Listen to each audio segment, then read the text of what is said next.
प्रिय साथियों, प्रिय मित्रों, आत्मिक आदर, आभार, अभिवादन, नमस्कार। मैं गुलेंद्र पटेल काशी हिंदू विश्वविद्यालय में बीए तृतीय वर्ष का छात्र हूँ। आज दिव्यांग एवं दृष्टिबाधित विद्यार्थी साथियों के लिए प्रश्न पत्र 14वां के अंतर्गत रंगमंच एवं नाटक के अंतर्गत यहूदी की लड़की जो आगा हस्र कश्मीरी की नाटक है उस पर हम लोग चर्चा करेंगे। ठीक, एक प्रकार से यहूदी की लड़की का हम लोग आलोचनात्मक अध्ययन करेंगे। यहूदी की लड़की आगा हस्र कश्मीरी की यह नाटक है। आगा हस्र कश्मीरी का जन्म 3 अप्रैल 1879 को हुआ था और इनका निधन 28 अप्रैल 1935 को। यह एक उर्दू कवि एवं नाटककार थे। इनका पहला नाटक आफताब ए मोहब्बत सन 1897 में प्रकाशित हुआ था। यहूदी की लड़की द डॉटर ऑफ यहूदी सन 1913 में प्रकाशित इनका सबसे प्रसिद्ध नाटक है, जो पारसी रंगमंच थिएटर के एक क्लासिकल नाटक है।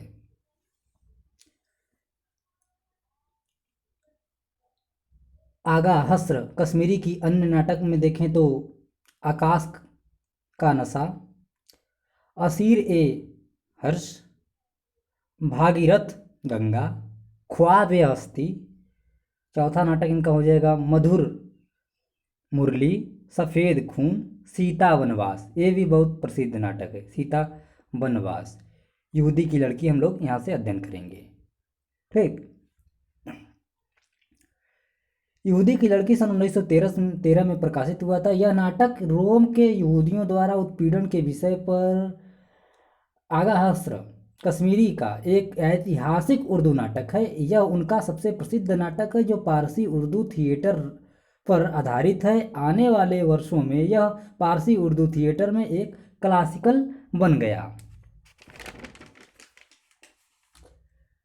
विमल राय द्वारा यहूदी सन 1958 में एक फिल्म बना था। दिलीप कुमार, मीना कुमारी एवं सोहराब मोदी द्वारा अभिनय किया गया था।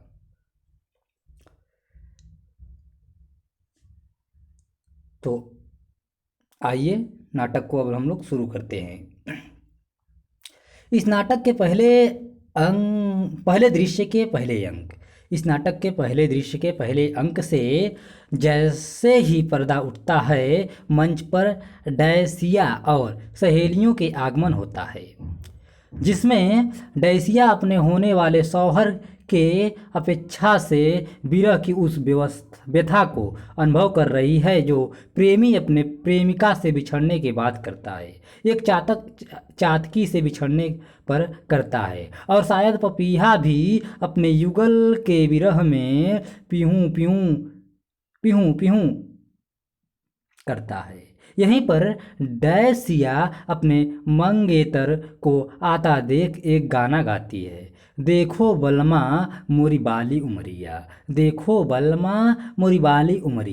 कहने का तात्पर्य यह है कि यहाँ डैसिया अपने मंगेतर को अपने सौतन के प्रेम पास से छुड़ाने के लिए अपनी कम उम्र का हवाला दे रही है और कहती है, मेरी इस कम उम्र पर तो तरस खाओ, और हे प्राण प्रिय, आपकी उपेक्षा से मैं यूं ही घुली जा रही हूँ, मुझे और मत तड़पाइए।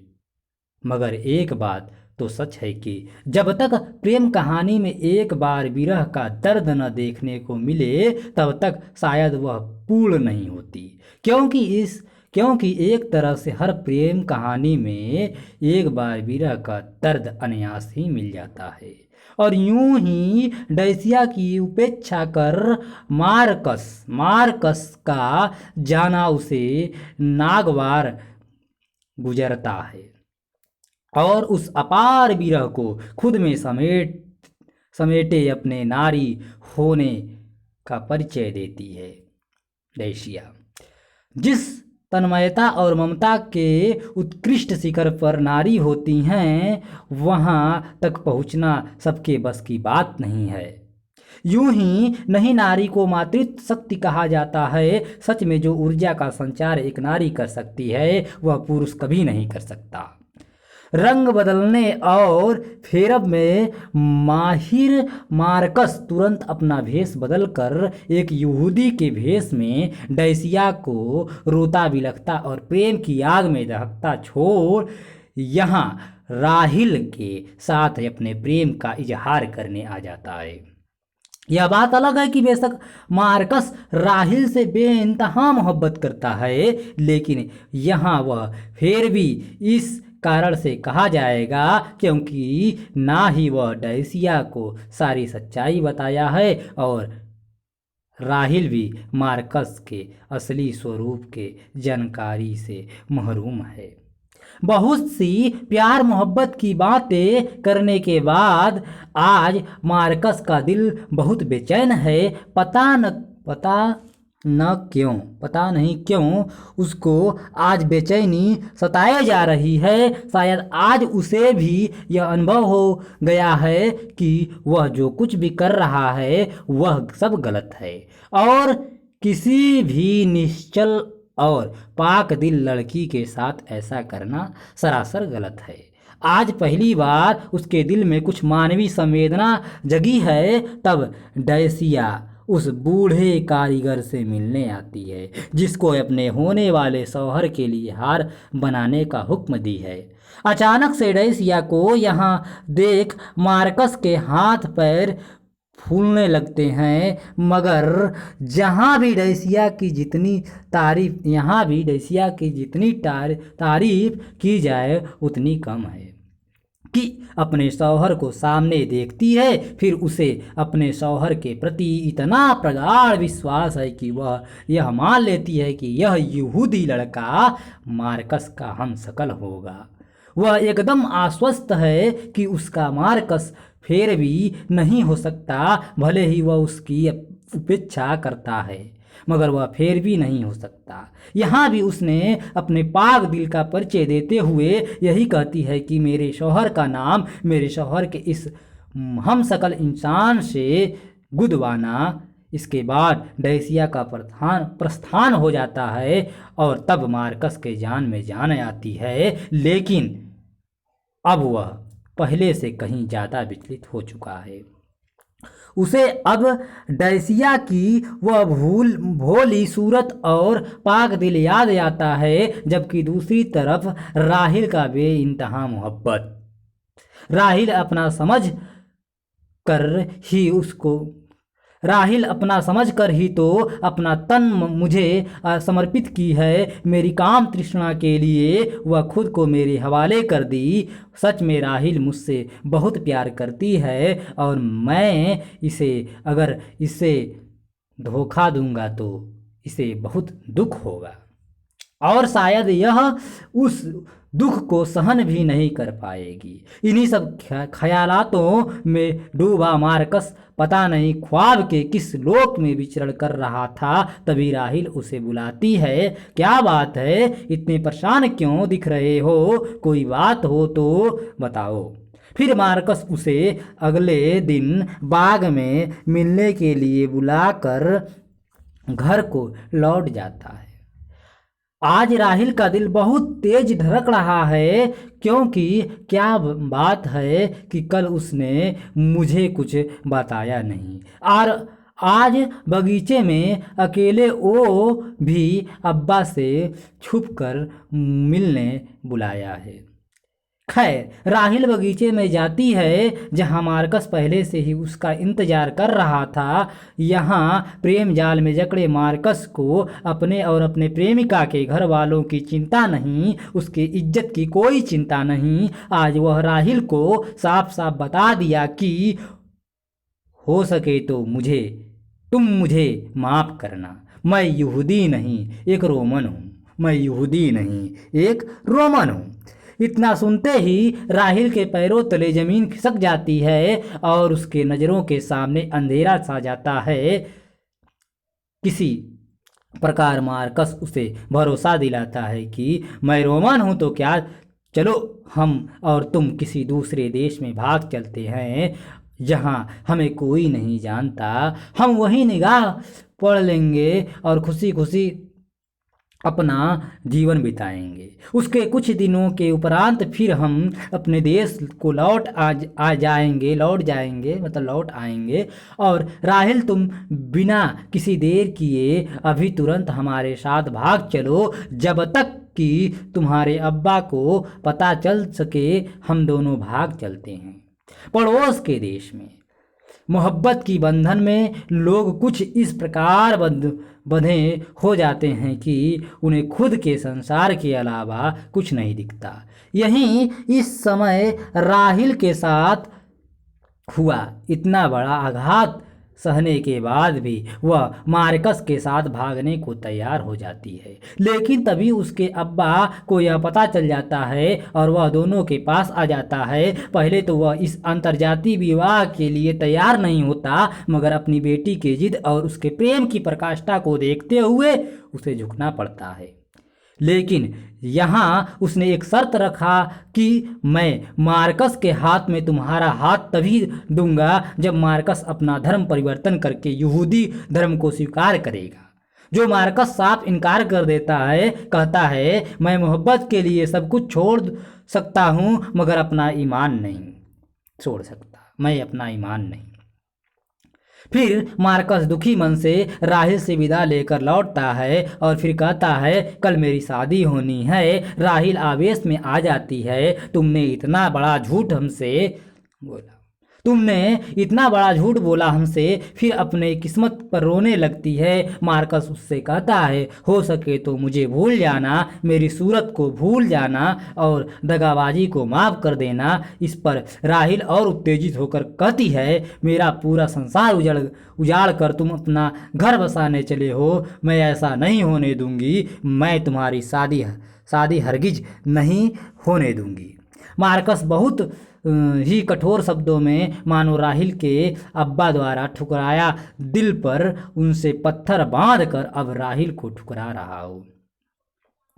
और शायद भगवान को भी यही पसंद हो कि किसी निश्चल और पाक दिल को दिल लगी की सजा तो मिलनी ही चाहिए। मार्कस तब जाकर कहता है तुम मेरी शादी कैसे भी नहीं रोक सकती, क्योंकि मैं रोमन का होने वाला सम्राट हूँ और मेरी शादी किसी के रोकने से नहीं रुक सकती। यहाँ पर लेखक ने प्रेम के ऊपर अहंकार का अपने बड़े होने का बोध कराते हुए तत्कालीन समाज के तरफ इशारा करता है, जहाँ राजा अपने हिसाब से प्रजा के लिए कानून बनाती है। लेकिन राहिल ने भी कसम खाई है कि अगर मेरा संसार तूने उजाड़ दिया तो मैं किसी भी हाल में तुम्हारा घर बसने नहीं दूंगी। अगले दिन इन सब बातों से अनजान बूढ़ा अजरा डैसिया द्वारा कहे गए हार को लेकर जब दरबार में जाता है तो उसकी आवाज़ सुनकर ही बादशाह बोलता है कि इस मनहूस यहूदी की आवाज़ आई है, अब जरूर कुछ न कुछ अशुभ होगा। इस माध्यम में आगा हस्र कश्मीरी उस समाज में व्याप्त कुरीतियाँ और अंधविश्वासों पर चोट करते हुए भ्रष्ट को इस बात का आवाज़ बनाते हैं कि शुभ अशुभ जैसा कोई चीज़ नहीं होता। लेकिन बादशाह मानने को तैयार नहीं हो रहा था। वह धर्म और अधर्म के बंधन में जकड़ा हुआ लगातार एक ही बात कह रहा था कि पहले मंदिर में इसकी पूजा करके इसे पाक बनाओ, फिर यह हार किसी के गले में पहनाया जाएगा। अजरा के लाख कहने पर कि हम आपके वफादारों में से एक हैं, हम तो आपकी सलामती की दुआ करते हैं। बादशाह उस पर क्रोधित हो जाता है और उसे बाहर जाने का हुक्म देता है, लेकिन तभी राहिल का न्याय के दरबार में इस शादी को उसका न्याय होने तक के लिए रोकने का गुहार लगाते आती है। बादशाह उसकी समस्या सुनते हैं तथा मार्कस से भी अपना स्पष्टीकरण मांगा, मगर मार्कस ने सच को स्वीकार करते हुए सजा स्वीकार करने के लिए हामी भर दी। यहाँ पर ईमानदार के उस प्रेम की जीत है और क्रोध पर प्रेम के इस जीत का एक अनूठा संगम देखने को मिल रहा है। राजा यहाँ पुत्र मोह के साथ साथ न्याय के बंधन में बंधा हुआ खुद को बहुत ही ठगा महसूस कर रहा है, लेकिन मुंशी प्रेमचंद के पंच परमेश्वर कहानी की तरह ही यहाँ भी बादशाह अपने पुत्र मोह से विरक्त होकर एक इंसाफ करने की ठानता है और सजा के लिए अलग तारीख मुकर्रर कर देता है। राहिल को अब वह दुख अंदर ही अंदर खाए जा रही है कि आखिर सजा तो मेरे प्रेमी को ही मिलेगी, लेकिन मिले भी क्यों नहीं, उसने मेरा दिल तोड़ा है और दिल तोड़ने वालों की तो यही सजा होनी चाहिए। अच्छा हुआ जो भी हुआ। इसी वापों में डूबी राहिल घर में तेजी से टहल रही है, तभी डैसिया आकर राहिल से अपने होने वाले शौहर की जान की भीख मांगती है और उसके बदले कुछ भी करने को तैयार हो जाती है। अगले दिन दरबार लगता है।